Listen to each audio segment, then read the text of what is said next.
வணக்கம். அஸ்ட்ரோ பக்தி டாக் நேயர்களே, 25 மேயிலிருந்து 31 மே வரை உள்ள இந்த வாரத்திலே என்னென்ன பலன்கள் ஒரு ராசிக்கும் கிடைக்கும் என்று தொடர்ந்து காண இருக்கிறோம். வாருங்கள். கும்ப ராசி நண்பர்களே, இந்த வாரத்திலே உங்கள் ராசியின் 6ஆம் இடத்துக்காரரான சந்திர பகவான் உத்திர நட்சத்திரம் என்கிற சிம்ம ராசியிலிருந்து புறப்படுகிறார். அப்படி புறப்பட்டு அவர் விருச்சிக ராசியிலே அனுஷ நட்சத்திரம் வரை பயணம் செய்கிறார். இந்த பயணத்திலே உங்களுக்கு லாபங்கள், கணவன் மனைவி உறவு அதிகப்படும். நிறைய விஷயத்தில் ஒருத்தருக்கு ஒருத்தர் புரிந்தலோடு நடந்தக்கூடிய விஷயங்களும், சுப நிகழ்வுகளிலே 2 பேரும் சேர்ந்து செல்லக்கூடிய ஒரு சூழ்நிலையும், என்டர்டெயின்மெண்ட் மற்றும் பயணங்கள் இதெல்லாம் லாபமாக மாறுவதற்கும் வாய்ப்புகள் உண்டு. ஒரு அந்யோன்யமான தம்பதியாக இருக்கக்கூடிய சூழ்நிலையை இந்த வாரம் உங்களுக்கு அமைத்து கொடுக்கும். அஷ்டமத்தில் கொஞ்சம் உள்ள வரும்போது சில சிக்கல்கள் வருவதற்கான வாய்ப்பு இருப்பதனாலே அஸ்த நட்சத்திரத்தை கிராஸ் பண்ணும்போது விட்டு கொஞ்சம் கேர்ஃபுல்லாக இருந்துக்கிடுங்க. மற்றபடி இந்த வாரத்திலே தந்தை வழியிலே வரக்கூடிய பலன்களும் பயன்களும் உங்களுக்கு நிறைய இருக்கும். மண் மனை வாகனத்திலே இருக்கக்கூடிய சிக்கல்கள் தீரும்.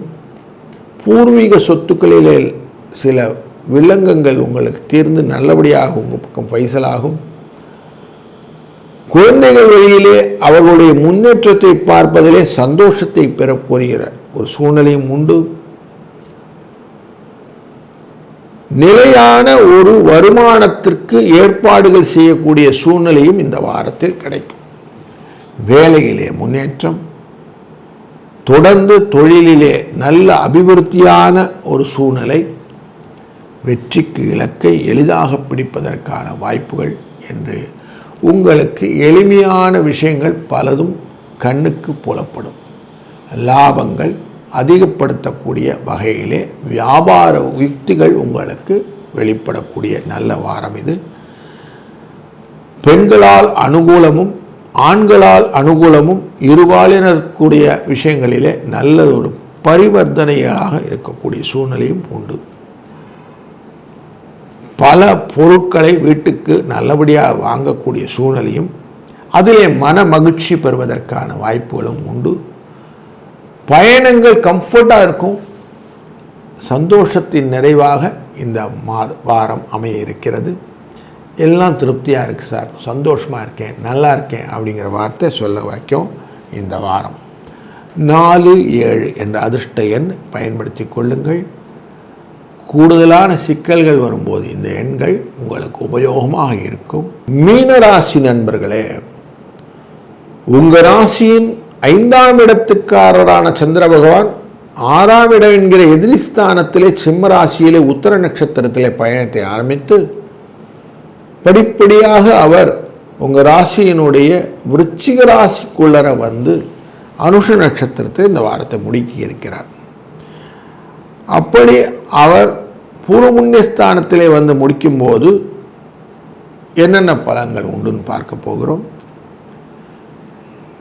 குருவினாலே இந்த ராசி அழகாக கட்டுக்கோப்பாக இருக்கிறது. ஏன்னா உங்கள் ராசிநாதன் அழகாக மிதுன ராசியிலே அமர்ந்திருக்கிறார், 4ஆம் இடத்திலே சுகஸ்தானத்திலே. அங்கிருந்து தன் பார்வையை அழகாக உங்களுக்கு வெளிப்படுத்துகிறார்.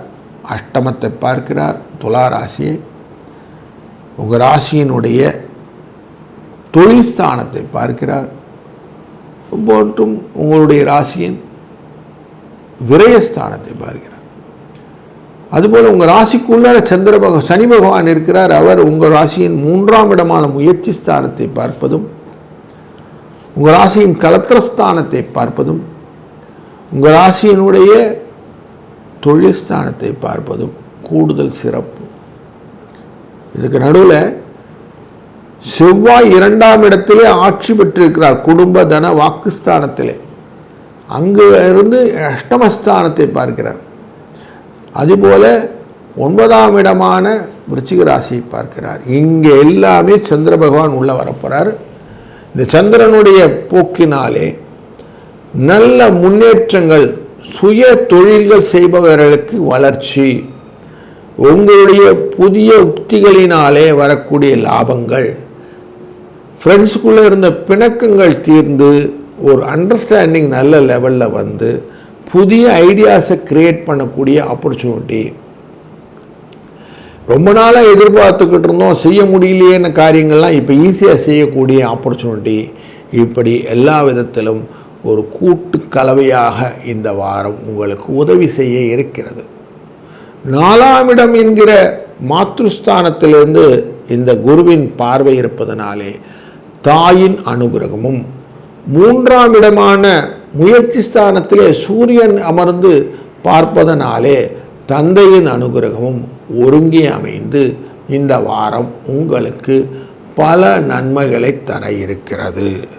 அதனால் இந்த வாரம் உங்களுக்கு சுபிட்சம் டெஃபினட்டாக இருக்குது. நல்ல காரியங்களை நிதானித்து செய்யுங்கள். வெற்றி உங்கள் பக்கம் வருவதற்கு 95 என்ற அதிர்ஷ்ட எண்ணை பயன்படுத்தி கொள்ளுங்கள். எல்லா சிக்கலையும் தீர்க்கலாம். வெற்றி உங்களுக்கு உண்டு. இந்த வாரத்திலே 30ஆம் தேதி வரக்கூடிய வைகாசி விசாகம் என்பது உங்களுக்கு முக்கியமான ஒரு விஷயம். முருகனை அன்றைக்கி வணங்குறது ரொம்ப நல்லது. முருகனை வணங்குவதனால் என்னெல்லாம் பலன் உண்டு அப்படின்னாக்க, வீடு மனை வாகன சிக்கல்கள் தீரும், திருமண தடைகள் நீங்கும், குழந்தை பேர் இல்லவே இல்லை அப்படின்னு சொல்கிறவங்களுக்கு குழந்தை பேருக்கான வாய்ப்புகள் கிடைக்கும், கடன் தொல்லை நீங்குவதற்கான வாய்ப்புகள், உடல் ஆரோக்கிய செயற்பாடுகள் இதெல்லாம் வரும். விசாகம் அப்படின்ன உடனேயே திருச்செந்தூர் முருகனை வணங்குவதுன்னு மனதில் வந்துடணும். அங்கே சுப்பிரமணிய புஜங்கம் என்கிற பாடலை சொல்லி ஆதிசங்கரர் தன் தீராத வயிற்று வலியை தீர்த்து கொண்டார்னு ஒரு புராணம் உண்டு. அப்படி நமக்கு அத்தனை விதமான சிக்கல்களும், பில்லி சூன்யம் போன்ற சிக்கல்களையும் தீர்ப்பதற்கு இந்த விசாகம் வரப்பிரசாதம். அதனால் இந்த வைகாசி விசாகத்தை நீங்கள் அனைவரும் பயன்படுத்தி கொள்வதும் நல்லது. அதுபோல் இந்த மாதத்திலே 31ஆம் தேதி அனுஷ நட்சத்திரம் அன்று காஞ்சி மாமுனியின் ஜெயந்தி விழா அன்று உண்டு. சந்திரசேகர சரஸ்வதி சுவாமிகளின் அந்த ஜெயந்தி விழாவிலே நீங்கள் மாற்றுத்திறனாளிகளுக்கு உதவி செய்வது அப்படின்னு வச்சுக்கொண்டு அன்றைக்கு செய்வதனாலே சனி பகவானுடைய அனைத்து விதமான அனுகிரகத்தை பெற்று வாழ்க்கையிலே கஷ்டமில்லா பெருவாழ்வை நித்தியம் பெறுவதற்கான வாய்ப்புகளை பெறலாம். அதுபோல கடன் என்ற அந்த விஷயம் உங்களை விட்டு அகன்று போவதற்கு அன்றைய நாளிலே கடனில் ஒரு பகுதியாவது கொஞ்சம் திருப்பி கட்டுறதை முயற்சி பண்ணுங்கள். மலை போல் இருக்கக்கூடிய கடலும் பனி போல் போய்விடும். அப்படிங்கிறனால இந்த நாளை அழகாக பயன்படுத்தி கொள்ளுங்கள். உங்களுக்கு வாழ்க்கையிலே சுபிட்சம் கொடுக்கக்கூடிய வாரமாக இந்த வாரம் அமையட்டும். வாழ்க வளத்துடன்.